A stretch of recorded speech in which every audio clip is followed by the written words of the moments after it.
आज का video basic of stock market के ऊपर। इस वीडियो में हम लोग देखेंगे निफ्टी 50 क्या है, Sensex, BSE, NSE, CDSL, NSDL, ये सब कुछ इस वीडियो में हम लोग देखेंगे। तो बने रहिए एंड तक। तो स्टॉक मार्केट हमारा इन्वेस्टमेंट का एक ऑप्शन है, तो इसीलिए हम लोग थोड़ा पहले इन्वेस्टमेंट के बारे में देख लेते हैं, फिर बाकी हम लोग पूरा डिस्कशन करेंगे। तो हम लोग क्यों इन्वेस्ट करें, इन्वेस्ट करने का रीज़न क्या है? तो एक है फाइट इन्फ्लेशन, क्योंकि हमारा पैसा अगर घर में पड़ा रहेगा तो वो पैसा, हमारा जो इन्फ्लेशन है, जो महंगाई है, इन्फ्लेशन का सीधा मतलब है महंगाई। जिस हिसाब से महंगाई हम लोगों को बढ़ता है, अगर घर में हमारा पैसा पड़ा रहेगा या तो बैंक का सेविंग अकाउंट में हमारा पैसा पड़ा रहेगा तो पैसे का वैल्यू दिन के दिन कम हो जाएगा। तो इसीलिए हम लोगों को इन्वेस्ट करना पड़ता है। और क्या रीज़न है? Create wealth. अगर हम लोगों को पैसा जमाना है, अगर हम लोगों को बहुत पैसा जमाना है तो भी हम लोगों को इन्वेस्ट करना चाहिए। सपोज़ किसी के पास अभी 1 लाख रुपया है, तो अगर उसको 1 लाख को 10 लाख करना है तो उसको इन्वेस्ट करना पड़ेगा। बैंक में रखने से या घर में रखने से 1 लाख 10 लाख नहीं होगा। अगर किसी को 1,000 करके करके 10 साल के बाद या 20 साल के बाद 10 लाख 50 लाख करना है, तब भी इन्वेस्ट करना पड़ेगा, तब जाके पैसा बन पाएगा। और क्या रीज़न है? Achieve financial goals. हम लोगों का बहुत सारा गोल होता है। किसी का गोल होता है खुद का शादी, या तो किसी का डॉटर का शादी, किसी का बच्चे का पढ़ाई, ये सब हम लोग का गोल होता है। तो ये सब अचीव करने के लिए हम लोग को इन्वेस्ट करना पड़ता है। या तो रिटायरमेंट प्लान, या तो कोई वैकेशन प्लान, हम कहीं घूमने जाना है, तो इसीलिए हम लोग थोड़ा थोड़ा पैसा जमा करके कुछ दिन के बाद वो काम को करेंगे। किसी को बाइक खरीदना पड़ता है, किसी को कार खरीदना रहता है। ये सब बहुत सारा हम लोगों को गोल्स होता है, जो अचीव करने के लिए हम लोगों को थोड़ा थोड़ा करके पैसा जमा करना पड़ता है, वो भी इन्वेस्टमेंट के ज़रिए। इन्वेस्टमेंट में करने से इन्फ्लेशन भी उसको बीट कर पाएगा, क्योंकि इन्फ्लेशन 5-6%, 7% तक होता है। अगर हम लोग इन्वेस्ट करेंगे तो 7% से ज़्यादा अगर हम लोग को रिटर्न मिलता होगा तो इन्फ्लेशन को फाइट कर पाएगा। तो आगे देखते हैं हमारा इन्वेस्टमेंट कहाँ कहाँ कर सकते हैं, क्या ऑप्शन है। तो हम लोग इन्वेस्ट कर सकते हैं फिक्स्ड इनकम इंस्ट्रूमेंट, जहाँ से हम लोगों को फिक्स्ड एक रिटर्न मिलेगा। इस टाइप का भी कुछ रहता है, जैसे कि बैंक फिक्स्ड डिपॉजिट हो गया, गवर्नमेंट बॉन्ड्स हो गया, पीएसयू बॉन्ड्स हो गया, प्राइवेट बॉन्ड्स हो गया। तो इसमें बेसिकली 5 से 10% का रिटर्न मिलता है। तो ये जिन लोगों को ज़्यादा रिस्क नहीं लेना है, एक फिक्स्ड रिटर्न चाहिए, तो वो लोग बैंक का फिक्स्ड डिपॉजिट या तो गवर्नमेंट बॉन्ड्स, पीएसयू बॉन्ड, ये सब बॉन्ड्स खरीद सकते हैं। या तो बॉन्ड्स का म्यूचुअल फंड में भी इन्वेस्ट कर सकते हैं, डेट म्यूचुअल फंड में भी इन्वेस्ट करते हैं। इसमें अगर शॉर्ट टर्म के लिए अगर कोई इन्वेस्ट करता है कम दिन के लिए, तो 5%, 6%, 7% तक मिल जाता है। अगर लंबी अवधि के लिए करता है तो 10-11% तक भी मिलने का चांस रहता है। तो ये हो गया फिक्स्ड इनकम इंस्ट्रूमेंट। आगे देखते हैं, आगे है इक्विटी।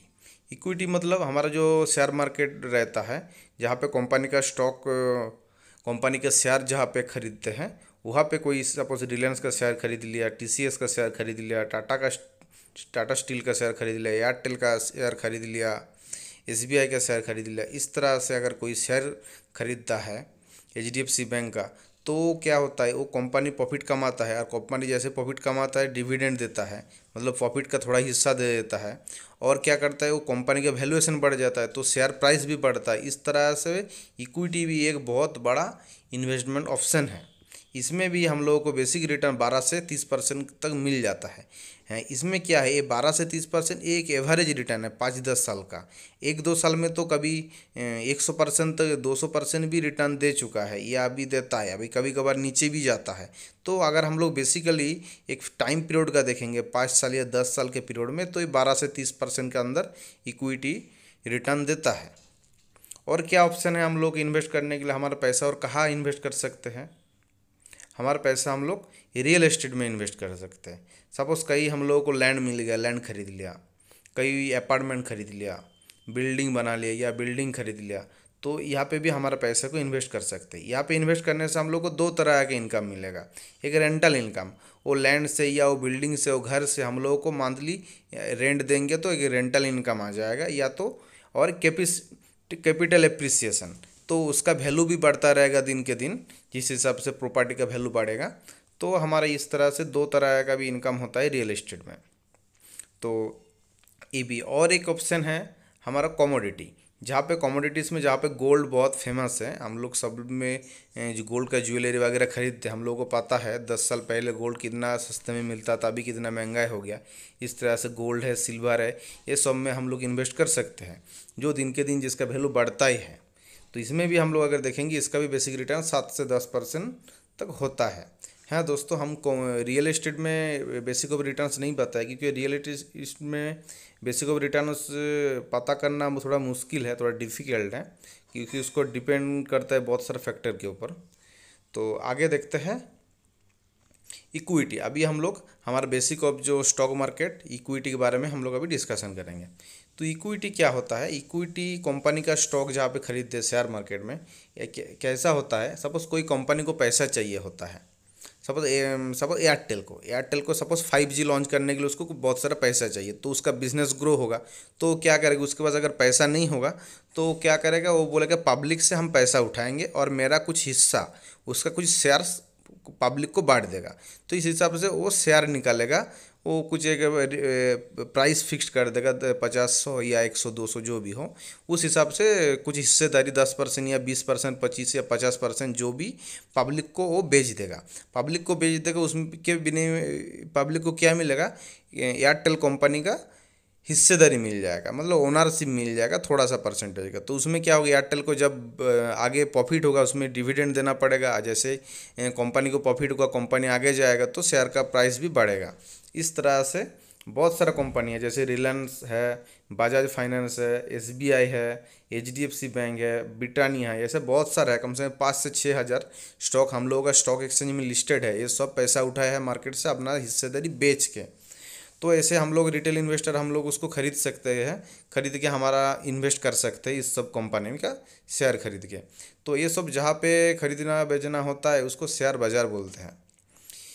बहुत सारा शेयर मार्केट भी बोलते हैं, बहुत सारा आदमी इसको स्टॉक मार्केट भी बोलते हैं। ये सब बहुत सारा नाम में जाना जाता है।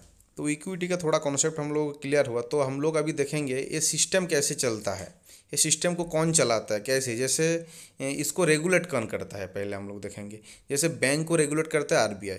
बैंक तो अपना मर्जी से कुछ काम नहीं करता है ना, तो जैसे गवर्नमेंट बैंक है या प्राइवेट बैंक है तो अपना मर्जी से कोई कुछ नहीं कर पाता है, उसमें रेगुलेटर रहता है RBI का।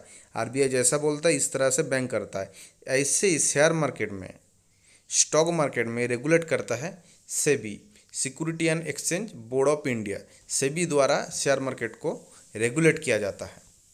ये पूरा मार्केट को ये रेगुलेट करते हैं। पूरा मार्केट में जितना भी पार्टी रहता है, जैसे कि स्टॉक एक्सचेंज हो गया, BSE एंड NSE, इसके बारे में आगे डिस्कशन करेंगे।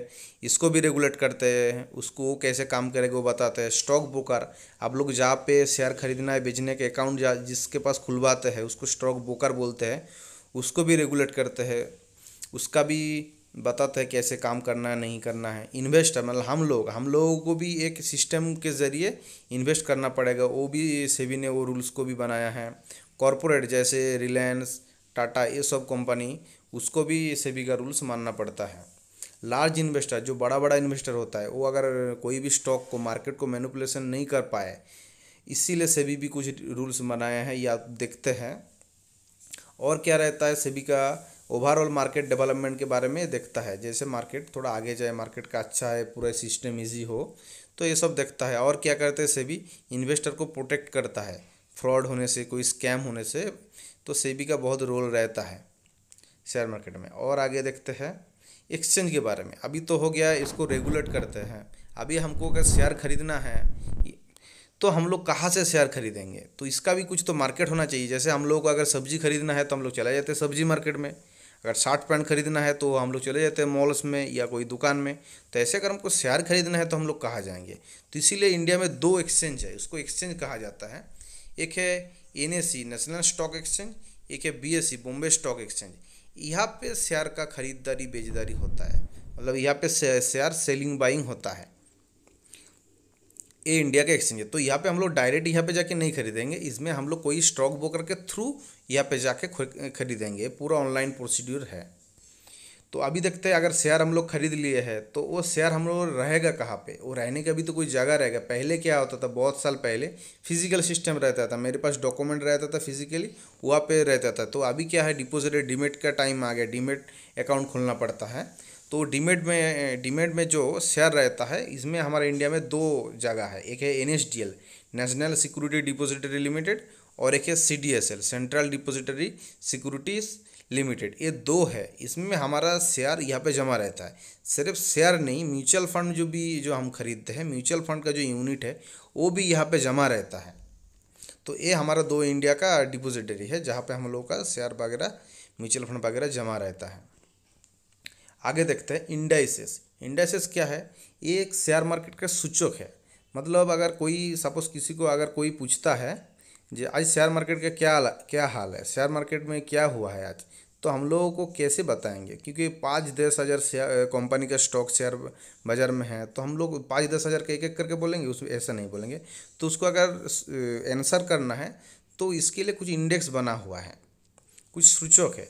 जैसे निफ्टी 50, ये इंडिया का 50 कंपनी को रिप्रेजेंट करता है। और एक ऐसा ही होता है सेंसेक्स, जो इंडिया का टॉप 30 कंपनी को रिप्रेजेंट करता है। तो यहाँ पे हम लोग देख के बोल सकते हैं जो मार्केट ऊपर है कि नीचे है, निफ्टी 50 ऊपर है कि नीचे है, या तो सेंसेक्स ऊपर है कि नीचे है। ये ऐसे पता चलता है मार्केट ऊपर है कि नीचे है, या मार्केट क्या कंडीशन में है। तो दोस्तों, आज का पार्ट 1 का वीडियो यहीं पे ख़त्म हो रहा है। तो आप सबको एंड तक जुड़े रहने के लिए धन्यवाद।